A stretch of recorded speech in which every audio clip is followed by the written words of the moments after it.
अक्सर हमारे मन में ये बात आती है कि दिन भर लगातार इतनी मेहनत करने के बाद भी रात को ऐसा क्यों लगता है कि यार कुछ खास हासिल ही नहीं हुआ। खैर, आज के इस विश्लेषण में हम इसी उलझन की तह तक जाएंगे और समझेंगे कि हमेशा ओवरलोडेड रहना अक्सर नाकामयाबी की तरफ क्यों ले जाता है। आज का हमारा मेन फोकस है दी 80% रूल। हम देखेंगे कि कैसे अपनी कैपेसिटी को सिर्फ 80% तक लिमिट करके हम अपना एक्चुअल एग्जीक्यूशन पूरे 100% तक अचीव कर सकते हैं। सच मानिए, ये छोटा सा कॉन्सेप्ट काम करने के पूरे नजरिए को बदल कर रख देने वाला है। आजकल सोसाइटी में ना दिन में 14-14 घंटे काम करने को और लगातार बिजी दिखने को एक बैज ऑफ ऑनर मान लिया गया है। सबको बस भागना है। लेकिन सच्चाई क्या है? सिर्फ बिजी रहने का मतलब ये बिल्कुल नहीं है कि कोई सॉलिड प्रोग्रेस हो रही है। अगर सिर्फ बिजी रहना ही सक्सेस की गारंटी होती तो दुनिया का हर बिजी इंसान आज टॉप पर होता, है ना? असली प्रॉब्लम ये है कि बिना किसी डायरेक्शन के भागते रहने से हम बस एक ही जगह पर गोल गोल घूमते रह जाते हैं, पहुंचते कहीं नहीं। और यहाँ एंट्री होती है एक बहुत ही इंटरेस्टिंग साइकोलॉजिकल कॉन्सेप्ट की, जिसे कहते हैं प्लानिंग फैलेसी या योजना की भ्रांति। असल में ये दिमाग का एक ऐसा बायस है जहां हम हमेशा इस बात का गलत अंदाजा लगाते हैं कि किसी आगे आने वाले काम को पूरा करने में सच में कितना वक्त लगेगा। हम सोचते हैं अरे ये तो बस आधे घंटे का काम है, जबकि उसमें आराम से 2 घंटे लगने वाले होते हैं। यही एक बड़ी वजह है कि बहुत हाई अचीविंग लोग भी अक्सर एक ऐसा हैवी शेड्यूल बना लेते हैं जो दिन के आखिर तक ताश के पत्तों की तरह ढह जाता है। इसको थोड़ा नंबर्स के जरिए समझते हैं। रिसर्च साफ बताती है कि हम लोग किसी भी टास्क में लगने वाले टाइम का अंदाजा लगभग 40% तक कम लगाते हैं। इसका सीधा सा मतलब पता है क्या हुआ? हम 120% काम को एक ऐसे दिन में ठूसने की कोशिश कर रहे होते हैं जिसमें प्रैक्टिकली सिर्फ 80% काम करने की ही जगह होती है। अब मैथमेटिकली देखा जाए तो ये तो बिल्कुल ही इम्पॉसिबल है, फिर चाहे कोई कितना भी बड़ा सुपरमैन क्यों ना हो। चलिए अब अपने पहले मेन हिस्से यानी the death of executive function की तरफ बढ़ते हैं और देखते हैं कि ये डेली का ओवर स्केड्यूलिंग हमारे दिमाग के साथ आखिर करता क्या है। यहाँ इस टर्म को समझना बहुत जरूरी है। देखिए, हमारा दिमाग कोई जादुई मशीन नहीं है जिसमें अनलिमिटेड बैटरी लगी हो। ये एक बायोलॉजिकल सर्किट है। दिमाग का वो स्पेसिफिक हिस्सा जो फोकस बनाए रखने, सेल्फ कंट्रोल और एकदम क्लियर डिसीजन लेने का काम करता है, उसे एग्जीक्यूटिव फंक्शन कहते हैं। अब सोचिए, जब अपने दिन को 50 छोटे छोटे और बिना मतलब के कामों से भर लिया जाता है ना, तो ये सर्किट बहुत तेजी से अपनी सारी एनर्जी खोने लगता है। बैटरी एकदम ड्रेन हो जाती है। और जब ये एनर्जी ड्रेन होती है तो उसका सीधा नतीजा होता है डिसीजन फटीग, यानी लगातार फैसले लेने की वजह से आई हुई दिमागी थकान। दोपहर 3-4 बजे तक हालत ऐसी हो जाती है कि दिमाग मुश्किल चीजें चुनना ही बंद कर देता है। वो बस एक आसान रास्ता ढूंढता है जहां कोई फ्रिक्शन ना हो, कोई मेहनत ना लगे। फिर मुश्किल काम छोड़कर दिमाग सिर्फ सस्ते डोपामीन की तलाश में लग जाता है, जैसे कि घंटों तक बिना सोचे समझे फोन पर सोशल मीडिया स्क्रॉल करना। इस मेंटल थकान का एक आखिरी और सबसे एक्सट्रीम लेवल भी होता है, जिसे एलोस्टैटिक ओवरलोड कहते हैं। ये एक ऐसी स्टेट है जहां दिमाग पर एक गहरी धुंध या कह लीजिए ब्रेन फॉग छा जाता है। ऐसी स्थिति में इंसान खुद को तो दुनिया का सबसे बिजी आदमी महसूस करता है, लेकिन रियलिटी में वो जीरो हाई वैल्यू काम पूरा कर पाता है। और आखिर में क्या होता है? सब कुछ बस एक बिजी फेलियर बनकर रह जाता है। इन दोनों हालातों में वाकई जमीन आसमान का अंतर है।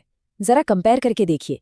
एक तरफ है 12 घंटे का सरफेस लेवल काम जो पूरी तरह से बिखरा हुआ, केओटिक और बेअसर है, और दूसरी तरफ है सिर्फ 4 घंटे का डीप वर्क यानी प्योर फोकस के साथ किया गया काम, जिसका इम्पैक्ट बहुत सॉलिड और गहरा होता है।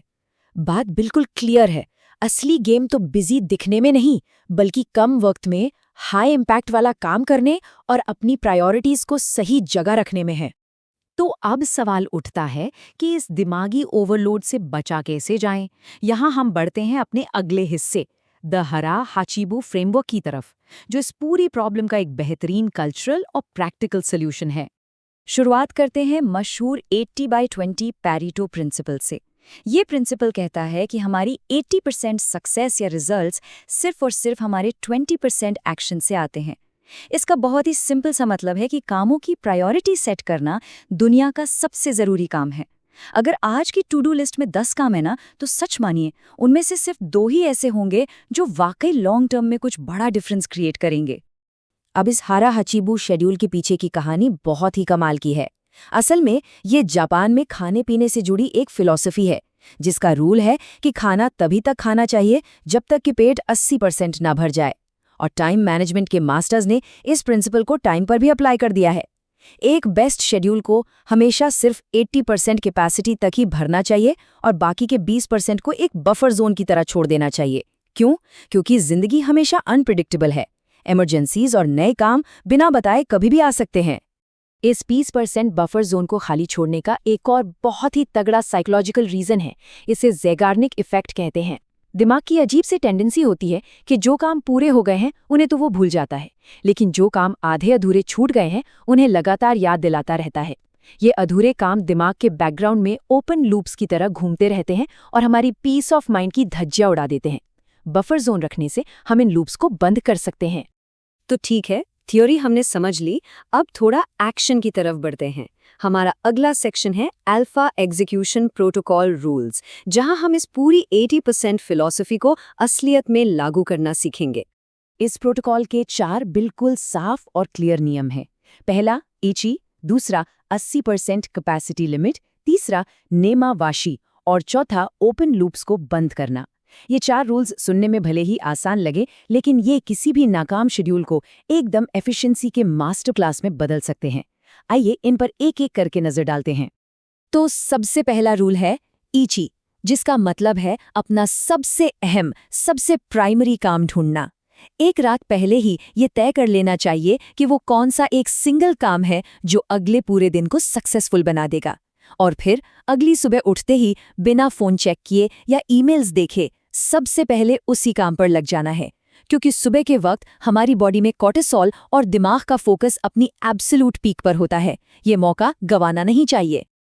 रूल नंबर 2 की बात करें तो ये है 80% कैपेसिटी लिमिट को स्ट्रिक्टली फॉलो करना। अपने शेड्यूल को लेकर एकदम ब्रूटल ईमानदारी दिखानी पड़ेगी। अगर लगता है कि किसी टास्क में 60 मिनट लगने वाले हैं तो बेहतर है कि उसे 90 मिनट का वक्त दिया जाए। हम लोग अक्सर अपनी वर्किंग स्पीड को लेकर हवा में सोचते हैं। जब हम थोड़ा मार्जिन लेकर चलेंगे और रियलिटी के हिसाब से प्लानिंग करके खुद को 80% तक लिमिट करेंगे, सिर्फ तभी 100% एग्जीक्यूशन सच में पूरा होगा। अब आता है तीसरा रूल, ने मा वा शी। इसका आसान शब्दों में मतलब है ग्राउंड वर्क, या पहले से बुनियाद तैयार करना। एक चीज जो बिल्कुल नहीं करनी है वो ये कि सुबह उठकर सोचना आज मुझे क्या करना है। जैसा हमने पहले देखा, डिसीजन लेने में बहुत एनर्जी वेस्ट होती है। इसलिए एक रात पहले ही उन 3 स्पेसिफिक कामों की लिस्ट और प्लानिंग पूरी कर लेनी चाहिए, ताकि सुबह उठते ही बिना थके सीधा ग्राउंड पर एक्शन शुरू किया जा सके। चौथा और आखिरी नियम है मोताइनाएं, जिसका सीधा कनेक्शन है उन बचे हुए ओपन लूप्स या अधूरे कामों को पूरी तरह से बंद करने से। हर शाम करीब 30 मिनट का टाइम सिर्फ उन छोटे मोटे कामों को खत्म करने के लिए निकालना चाहिए, जैसे किसी का रिप्लाई करना, फाइल भेजना या फॉर्म भरना। ये एक छोटी सी आदत उस डरावने ज़ाइगार्निक इफेक्ट को ट्रिगर होने से रोकती है और ये इंश्योर करती है कि रात की नींद आराम से आएगी, बिना दिमाग में चल रही टू डू लिस्ट के। लेकिन ये सारी बातें इतनी आसानी से आदत में ढल नहीं जाती। इसलिए हम आते हैं इस विश्लेषण के आखिरी हिस्से पर, अचीविंग टोटल सेल्फ मास्टरी। एक सिस्टम के बिना सब कुछ वापस चौटिक हो सकता है। इसी अनुशासन को बनाने और बनाए रखने के लिए सोर्स मटेरियल में सेल्फ मास्टरी प्रोग्राम का जिक्र किया गया है। ये प्रैक्टिकली एक 5 दिन का बहुत ही टारगेटेड फ्रेमवर्क है। इसका काम है टाइम और हैबिट्स को इतने बेहतरीन तरीके से मैनेज करना कि प्रोक्रेस्टिनेशन यानी कामों को टालना पूरी तरह से जीरो हो जाए। इस तरह का सिस्टम इंश्योर करता है कि एक बिल्कुल डर के काम करने वाला इंसान भी हर दिन फुल कंट्रोल के साथ अपने लक्ष्यों पर हावी होने लगे। इस सारे एनालिसिस को इस एक बहुत ही शानदार कोट में समेट दिया गया है। हमें बिजी दिखना बंद करना होगा और असरदार बनना शुरू करना होगा। 80% में महारत हासिल करना ही असली मकसद होना चाहिए। यही हमारी आज की चर्चा का कोर मैसेज है। सच्ची इफेक्टिवनेस हासिल करने के लिए ये बिजीनेस का दिखावा या बैज बिल्कुल छोड़ना पड़ेगा। कोई दूसरा रास्ता नहीं है। तो इस डीप एनालिसिस को हम इस आखिरी और बेहद गहरे सवाल के साथ खत्म करते हैं। जरा ठंडे दिमाग से सोचिए, क्या दिन भर के उन 20% फालतू कामों और बिजी वर्क को छोड़ देना ही पूरे 100% असली लक्ष्यों को पाने की फाइनल चाबी साबित होगी?